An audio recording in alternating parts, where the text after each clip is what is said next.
Irene came home earlier than usual. She had a headache after lunch and was not feeling well, so she asked her boss to let her go early. The young woman was surprised to find the front door ajar. She mentally scolded her husband for his absent-mindedness. It was not the first time he had forgotten to lock the door. Irene was even more surprised to see the familiar emerald-colored shoes in the hallway. It was her friend Camilla's. Suddenly Irene heard voices coming from the kitchen. She tiptoed to the door and pressed gently against it to hear better. "Camilla, please don't be insolent.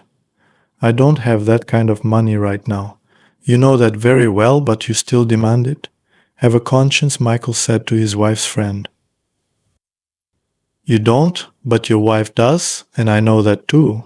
I mean, she just inherited a lot of money, and she makes a good living. Married couples, as you know, share all their money, so it's your money too, and you can use it. In general, I need the amount I told you, otherwise I will tell Irene that I gave birth to my child from you, that you shamelessly cheated on her the day before your wedding. It is your duty to provide for your son. If you can't do it yourself, do it at your wife's expense. You can do whatever you want. I must have the money in a week. I can't live in this dreary old apartment in the suburbs anymore. I want to move to a nice neighborhood." "Calm down. I'll think of something." "I'm sure you will. You always have. Remember when you embezzled the money Irene made from selling gold jewelry 3 years ago? I made it up then, didn't I? You made the poor girl believe the money was stolen from you. Why don't you do the same trick again?" "What do you mean, embezzled? The man got angry. By the way, I gave half of that money to you. What money did you and your son use to go on vacation? Have you forgotten already?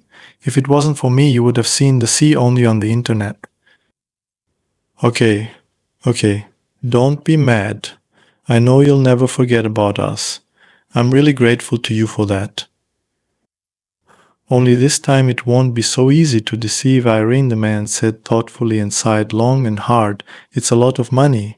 How can we do it without her suspecting us? It's very simple, Camilla smiled slyly. Listen and remember. As far as I know, Irene keeps a large amount of money at home. On Friday night, you will tell your wife that you want to go with her to the base out of town for a weekend vacation. While you and she are away, I will quietly come and get the money. You tell me where it is." "Are you serious? You're just gonna come and get me? Don't be ridiculous. There's no way in hell she's gonna believe we got ripped off." "Oh wait, you didn't let me finish my sentence. I'm gonna make it look like it was stolen. I'll trash the place, take her jewelry box with me. She'll never know I was here." "Are you sure you can handle it?" Michael asked with doubt in his voice. "Look, if you make a mistake, we're both dead." "I won't. Don't doubt me, it'll be perfect." With that, Camilla kissed Michael on the lips. Irene tiptoed away from the door and left the apartment in a hurry. She ran outside in tears, got into a car, and drove away. Irene was in a state of shock. She had violated traffic rules and almost hit a pedestrian. She realized that she urgently needed to stop the car and get out of it, otherwise irreparable things would happen. Irene slowed down near a shopping center and got out of the car. She could hardly stand on her feet. Tears streamed down her cheeks. Irene's heart was racing in her chest. It was hard for her to breathe. She sank down on the bench and covered her face with her hands. She needed to calm down and pull herself together. Irene was dumbfounded by what she had heard. Her head was spinning. Irene thought back to the words of someone she still considered a close, dear person. It turned out that Michael had cheated on her with Camilla the day before the wedding. The woman's heart was tormented by an unbearable, searing pain. Her soul was filled with bitterness of disappointment. How could Camilla do this to her? After all, they had been friends for over 10 years. Irene had helped her out in times of trouble, come to her aid when the whole world had turned its back on her. Irene didn't expect such meanness from her only friend. 9 months after the wedding, Camilla gave birth to a son. Irene had no idea at the time that she had given birth to a son by her husband. Camilla confessed to her friend that she had been involved with a married man and had given birth to a son by him, telling her that the child's father had abandoned her when she decided not to terminate the pregnancy but to give birth. Irene supported her friend both morally and financially. At that time, Camilla had serious problems at work. She needed money. After the baby was born, Irene gave her friend everything she needed for the first-time baby cosmetics and clothes, as well as toys. Irene always felt sorry for her friend's son because he was growing up without fatherly attention, so she often spoiled him with gifts, took the boy to children's entertainment centers and cafes. She could not imagine that the father of this child was her own husband. Irene repeatedly asked her friend to talk to the child's father, told her that the boy needs a father, but she flatly refused. The meanness and greed of her husband and friend shook Irene to the core. When she remembered that Michael and Camilla had embezzled the money from the sale of her jewelry, Irene felt bad. How many tears she had shed. After all, she had sold the jewelry because she urgently needed money for expensive tests, examinations, and treatment. Irene could not get pregnant and suffered because of this. Then she had to give up the examination and treatment because of the loss of money. But her husband calmed her down, saying that they would have children when the time was right, and that he loved her no matter what. While Michael and Camilla were celebrating the victory, rejoicing in the easy money, Irene was shedding bitter tears. And now Camilla has decided to embezzle the money she inherited from her late mother. Irene had a long-held dream and knew where she wanted to spend the money. "Here you go," Irene heard a soft male voice behind her, which made her flinch in surprise. The handsome, dark-haired, brown-eyed stranger handed the woman a bottle of water. The woman looked at him confusedly, frightened. Take it," the man insisted. "It's just plain cold water without any additives. They say it's better than any sedative. If you want, I can buy a sedative for you. There's a drugstore 10 steps away." "Here it is." Irene looked up and saw the pharmacy. She gave a long, loud sob and said in a broken voice, taking a bottle of water from the man, "You'd better buy me a strong sleeping pill so I can take it, fall asleep and sleep forever." No, objected the stranger. "Do you want to be a sleeping beauty? You can just be a beauty without adding the word sleeping. Let me guess. Your husband left you. He left you for a mistress. Tell me I'm right, aren't I?" Almost Irene said, confused. The stranger could see in Irene's eyes that she needed to talk. "Tell me," he offered her in an ingratiating voice. "Don't keep it to yourself. You don't know me. I don't know you. I couldn't hurt you, even if I wanted to, and it would make you feel better. Believe me." Irene looked the man over from head to toe in a studied, appraising way and answered, "I really need to talk it out. If I don't, I'll probably go crazy." Irene told the stranger what she had heard when she came home early. She finished her story and sighed dejectedly, intermittent sobs. She could hardly hold back her tears. "You live in the world, and every day you see different things, both good and bad. You think that nothing can surprise you anymore, but no. You find something that amazes you, not just surprises you. And what are you going to do with all this, if it's no secret?" "Honestly, I don't know. I have absolutely no idea how to proceed. I'm not thinking straight right now." "You know, you're very lucky." "Me? Really? Lucky because your husband is having an affair with your girlfriend?" "God loves you. He showed you the truth before the terrible things happened. You have the ultimate weapon, the truth, And now you can get ahead of your enemies. You need to put them both in their place, get back at them, and let them know that you are not an idiot. I agree with you, but how do I do it? That's a good question, an adequate one. We need to punish the traitors. I'll help you do that. Mason, the name of Irene's new acquaintance, advised her to pull herself together and pretend that she knew nothing about her husband's affair with her only friend, and to go on vacation with her husband, so as not to arouse suspicion. But before leaving home, Irene had to prepare thoroughly for the upcoming robbery. So Irene knew that her friend would empty her jewelry box. Only jewelry dear to her heart was left in there. Everything else Irene had already sold when she was in treatment. Her late mother's gold chain, her beloved grandmother's earrings and bracelet, and another diamond ring were in the box.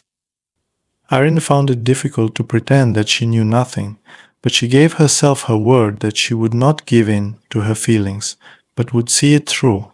She decided to keep her jewelry in a safe deposit box from now on, even though she had been adamantly against it before.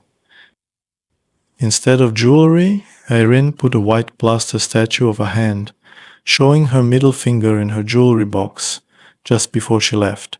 She bought it online and was pleased with the unusual purchase. Irene then installed CCTV cameras in the apartment to document the burglary. She transferred all her money to a bank account and put the souvenir money where she had kept it before. It was the day Michael and Irene were to go out of town for a vacation. A cab was waiting for them outside their house. They were already downstairs with their bags when Irene suddenly said to her husband, "Honey, I forgot something. Can you hold on a minute, please? I'll just run back and be right back."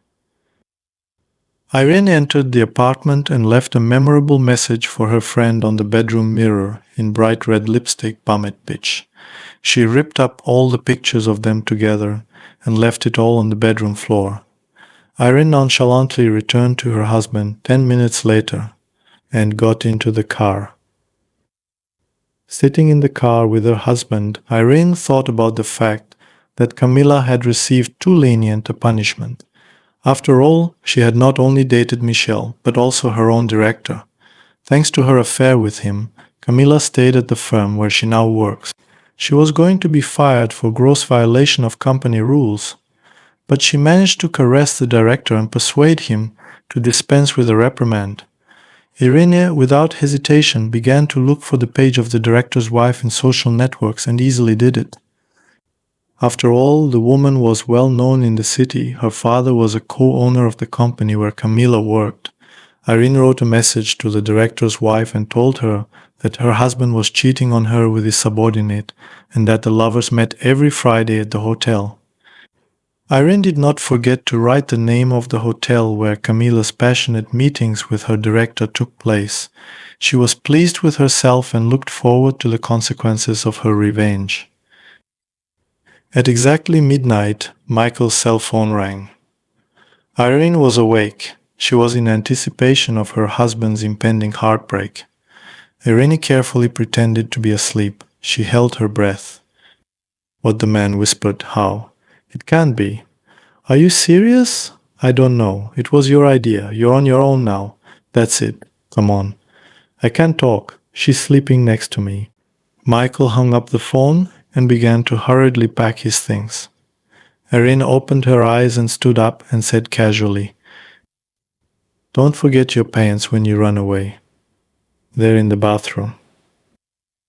The man stopped abruptly and looked at his wife confusedly. He had nothing to say. "You can run out of here at night, but don't you dare come back to my apartment. There's nothing more for you to do there. I think I'll continue my vacation. Why? The place is beautiful, the air is clean, the nature is great. Why not stay? I'll celebrate here the end of my married life and the release from the burden that all these years prevented me from breathing and developing. Put my keys on the table. When I get to town, I'll call you and you can pick up your things." "How did you know?" the stunned husband asked, turning sharply pale. I was just in the right place at the right time. You can go to Camilla and raise your son with her. If I'd known I was surrounded by poisonous snakes, I would have prepared an antidote. What are you standing there for? Go away. I don't want to see you again.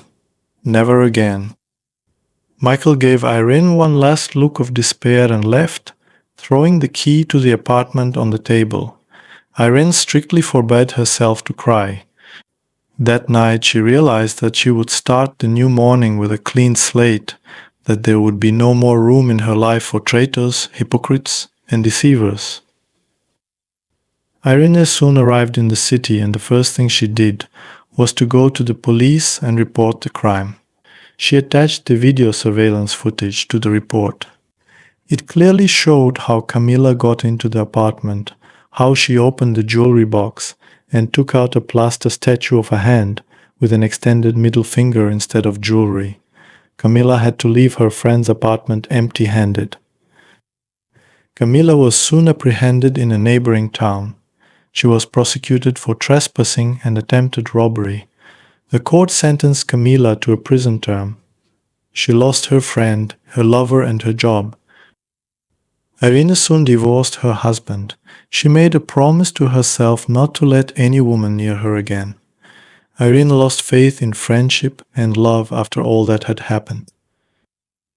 Irene met with Mason shortly after the divorce. He greeted her cheerfully. "I've thought of you more than once. How are you doing?"